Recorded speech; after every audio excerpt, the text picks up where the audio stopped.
Good morning. This is question number 10 from first problem set of similarity. So let's see what is question. Question ये है कि in figure 1.78, so this figure is given in the question. Bisector of angle B and angle C of triangle ABC. So this is angle B and this is angle C and bisector. Okay.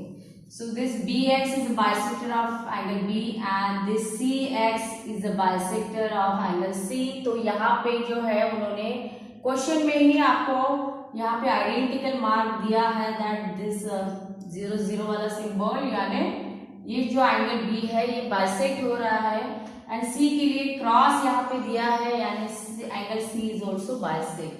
ठीक है, तो दोनों ही bisector जो है वो एक दूसरे को इंटरसेक्ट हो रहे हैं at this point and this point name is x. उसके बाद में दिया है कि line AX intersect side BC in point Y. Line AX intersect BC in the point Y, यानी ये अगर लाइन AX आप एक्सटेंड करते हो तो वो BC को इंटरसेक्ट होगी इन पॉइंट Y. ठीक है, उसके बाद में AB is 5, AB value 5, AC value 4, पूरा BC वैल्यू दिया है 6, whole BC is given 6. Then find AX upon XY. तो अगर ऐसा है तो AX अपॉन XY दिया है. ठीक है, तो ये प्रॉब्लम सॉल्व करने के लिए सबसे पहले तो सोचो कि थ्योरम कौन सा यूज होगा थ्रू आउट लेसन. बहुत से थ्योरम अपने पढ़े हैं. ठीक है, तो यहाँ पे जो है एंगल बाइसेक्टर आपको दिया है, सो आपको यहाँ पे एंगल बाइसेक्टर थ्योरम अप्लाई करना होगा. ठीक है, तो ये सब कुछ जाएगा गिवन में, this information in the given. Then angle bisector ये जो दिया है कि BX is angle bisector of angle B, then CX is angle bisector of angle C, ये भी जाएगा गिवन में and this is to find and इसके बाद में इसका सोल्यूशन. सो सोल्यूशन स्टार्ट करना है आपको bye angle bisector theorem. So I am writing here bye angle bisector theorem. क्या होगा bye angle bisector theorem? Angle bisector theorem कैसे अप्लाई होता है कि ये अगर ट्रायंगल है ABC एंड ये आपको एंगल बाइसेक्टर दिया है, then ratio AB upon AC, ये रेशियो इक्वल होता है BD अपॉन DC के साथ. ठीक है, so this is angle bisector theorem. I hope आपने स्टडी किया होगा.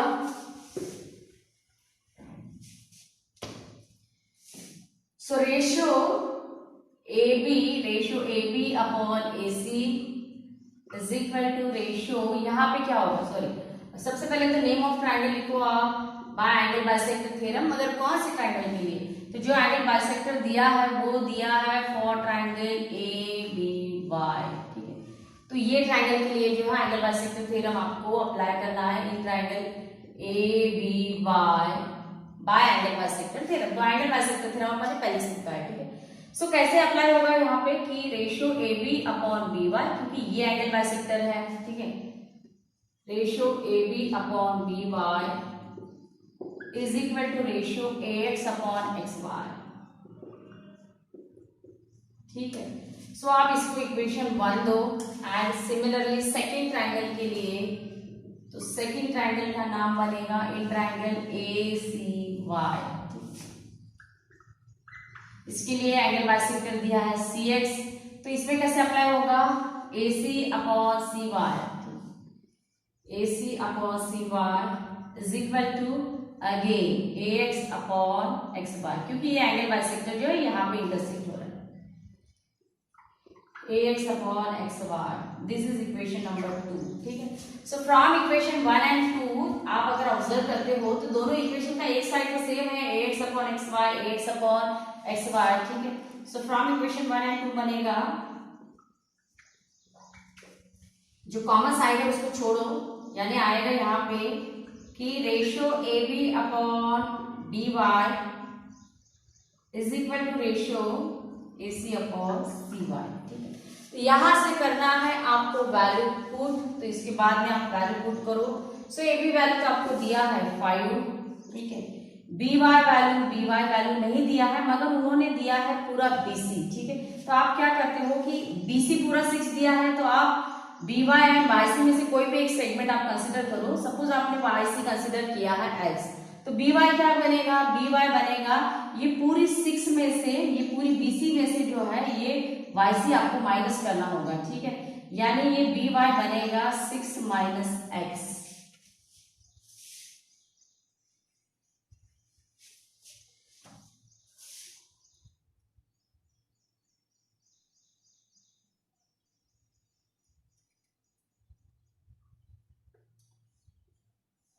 ठीक है, तो यहाँ पे मैंने क्या किया कि this Y C I consider X and ये अगर एक्स है तो ये बी वाई बनेगा 6 माइनस एक्स। ये पूरा सेगमेंट जो आपको 6 दिया है तो ये 6 में से ये सेगमेंट अगर माइनस करते हो तो बी वाई का वैल्यू मिलेगा, ठीक है।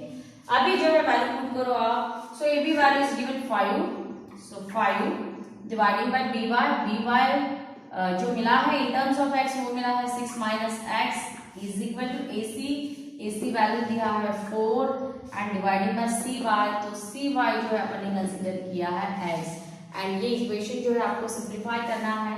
तो सिंप्लीफाई करने के लिए क्रॉस मल्टीप्लिकेशन करना होगा। सो 5 इंटू एक्स यानी 5x is equal to 4 into 6 minus X, ये क्रॉस मल्टीप्लिकेशन हो गया। ये x जो है ये 5 मल्टीप्लाई होगा एंड ये जो 6 माइनस एक्स है ये मल्टीप्लाई होगा 4 के साथ।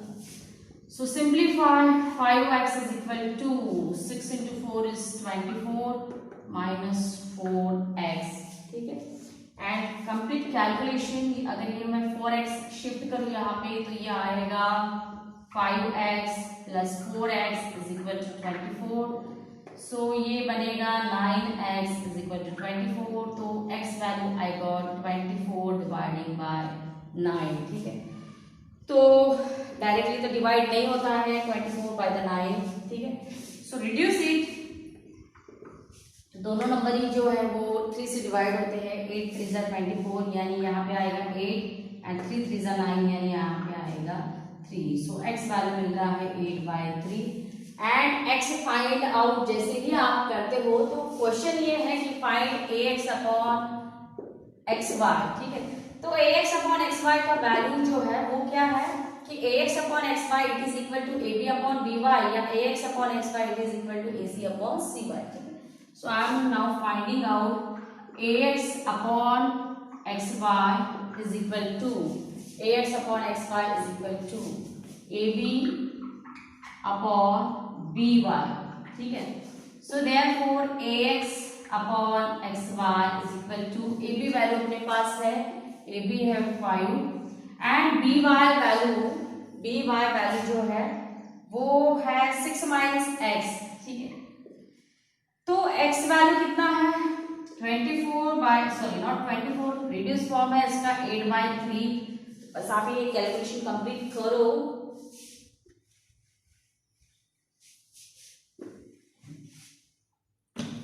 तो यहां से ax divided by xy is equal to 5 as it is. ये जो 3 है ये मल्टीप्लाई होगा, क्रॉस मल्टीप्लाई होगा विद 6 यानी ये बनेगा 18।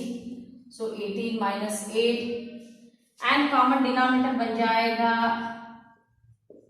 3। तो 3 कॉमन डिनोमिनेटर बनने के बाद हो जाएगा इन द न्यूमरेटर, यानी यहाँ पे जो 3 आएगा वो जाएगा सीधा यहाँ पे। So I am directly writing this in the numerator, ठीक है। तो ये बनेगा 15 डिवाइडिंग बाय 18 माइनस 8 यानी आएगा 10, ठीक है। सो ax अपॉन xy ये वैल्यू बनेगा 15 बाय 10। ये बोथ नंबर्स जो है वो दीज आर डिवाइड बाय 5, 5 से डिवाइड करो आप तो 5 3 जा 15 एंड 5 2 जा 10। तो ऐसे करके जो है we got this final solution that ax upon xy इसका वैल्यू मिलेगा आपको 3/2।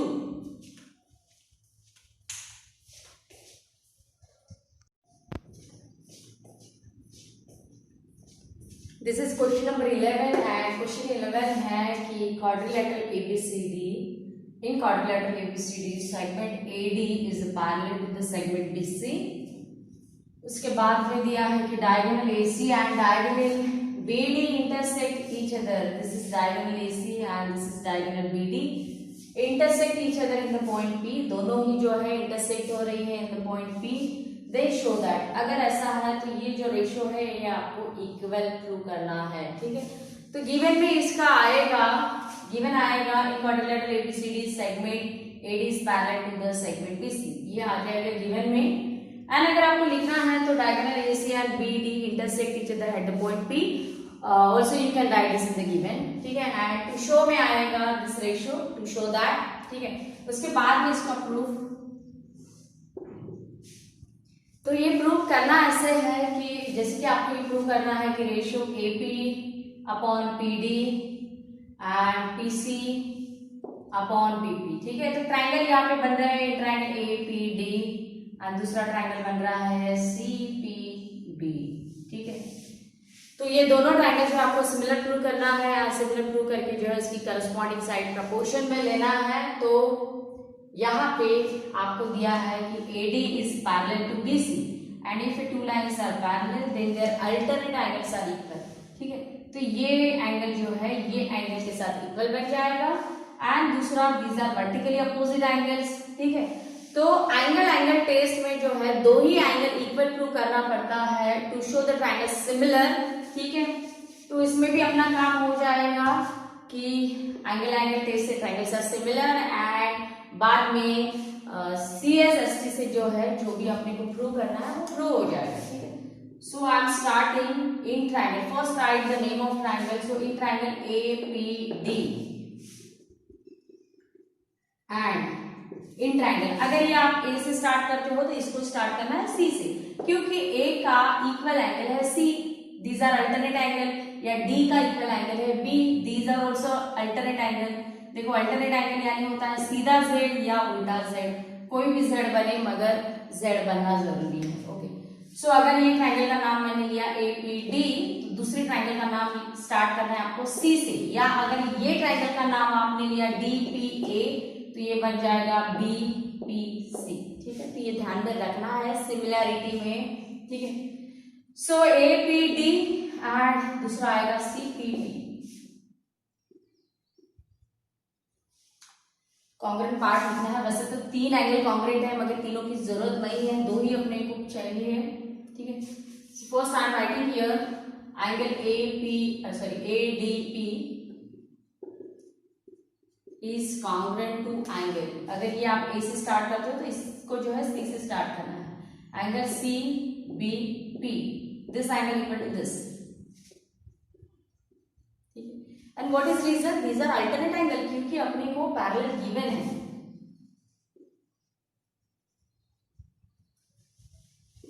ठीक है। तो ये तो हो गया एक angle, then second angle is angle APD is congruent to CPB and ये कौन सा एंगल है, these are vertically opposite angle,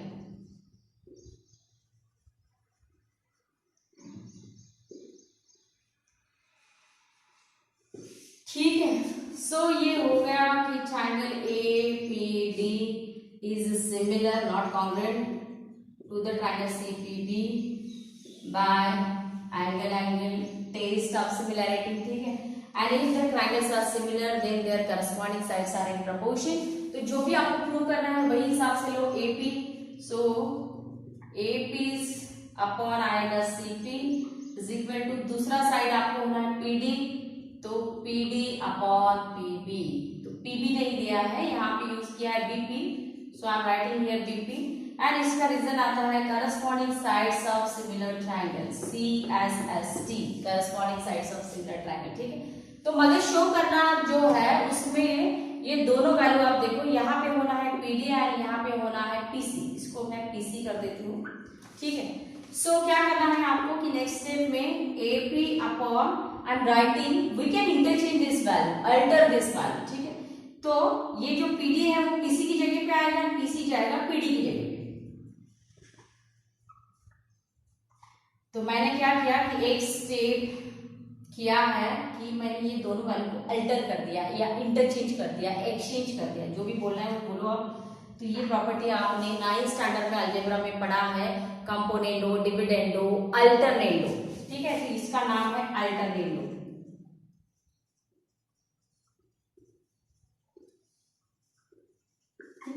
so hence true, यही प्रूव करना था कि ratio AP upon PD is equal to PC upon PP, hence true.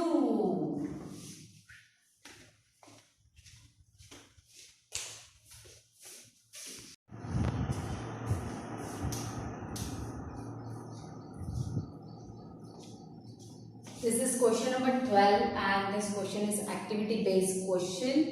तो ये क्वेश्चन में दिया है कि XY is parallel to AC, उसके बाद में दिया है कि 2AX is equal to 3BX, ये इक्वेशन दिया है एंड इसके बाद में XY का वैल्यू दिया है 9. Then complete following activity to find the value of AC. तो आपको फाइंड आउट करना है AC and AC find out करने के लिए ये कंप्लीट एक्टिविटी जो है वो कंप्लीट करना है, ठीक है। तो एक्टिविटी यहाँ से स्टार्ट होता है, यहाँ पे इन्होंने दिया है 2AX is equal to 3BX, ठीक है, एंड इसके बाद में यहाँ पे आपको फिल करना है what is the value of AX upon BX। तो ये जो दिया है इक्वेशन, यही से you will get the value 2AX is equal to 3BX। तो अगर ये आप BX को डिवाइड करते हो तो ये बनेगा AX upon BX is equal to 3/2, ठीक है।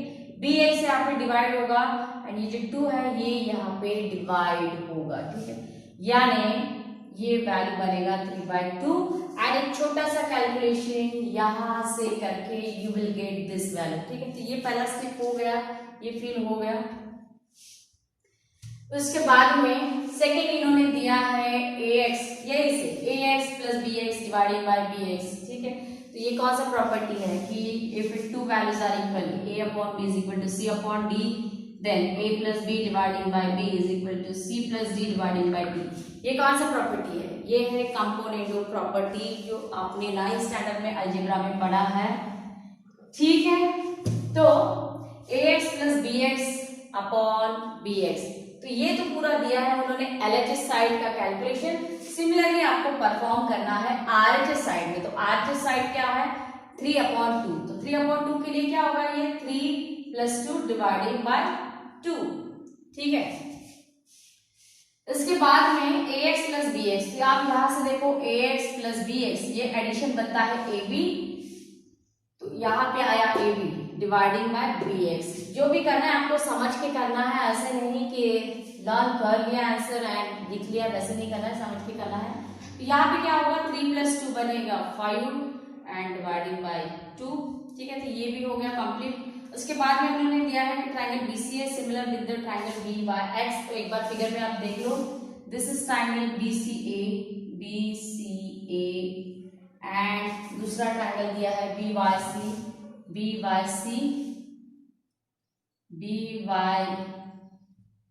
Not C, BYX, okay. So ये ट्रायंगल सिमिलर दिए हैं। तो अगर आपको सिमिलर प्रूव करना है तो क्वेश्चन में ये दिया है कि XY is parallel to AC, यानी इसके करस्पॉन्डिंग एंगल इक्वल हो जाएंगे एंड एक एंगल कॉमन है, कॉमन वाला लेना है तो कॉमन ले लो, वरना this angle is equal to this, यानी इसको ट्रिपल एंगल भी टेस्ट अप्लाई हो सकता है या एंगल भी अप्लाई हो सकता है, ठीक है। तो यहाँ पे दिया है कि triangle BCA is similar with the triangle BYX, so I am writing here angle लिखते हो तो भी करेक्ट है, ट्रिपल एंगल लिखते हो तो भी करेक्ट है, ठीक है, कुछ भी लिखो। Then corresponding sides are proportion, ठीक है। सो BA का corresponding साइड है BX एंड AC का corresponding साइड है XY, ठीक है। इसके बाद में उन्होंने वैल्यू पुट किया है, so BA upon BX, this AB यानी BA, तो ये वैल्यू है अपने पास BA अपॉन BX, ये वैल्यू है 5/2, तो ये आएगा 5/2 एंड यहाँ से एक छोटा सा कैलकुलेशन करके अगर आपको AC वैल्यू फाइंड आउट करना है तो कैलकुलेशन आएगा AC के लिए 9 × 5 एंड डिवाइडिंग बाय 2, तो ये पूरा बनेगा 45 डिवाइडिंग बाय 2, तो लास्ट आएगा 45 डिवाइडिंग बाय 2। ये तो फ्रैक्शन में हो गया। अगर आपको पॉइंट में करना है तो पॉइंट में करो, पॉइंट में आ जाएगा ये 22.5, ठीक है। तो जैसे भी दिया है लास्ट आंसर आप चेक करके, अगर फ्रैक्शन में दिया है तो फ्रैक्शन में एंड अगर डेसिमल में दिया है तो डेसिमल में। सो this is complete solution of this activity. तो एक्टिविटी है करके लर्न नहीं करना है, आपको समझ के जो है इसका पूरा सॉल्यूशन लिखना है।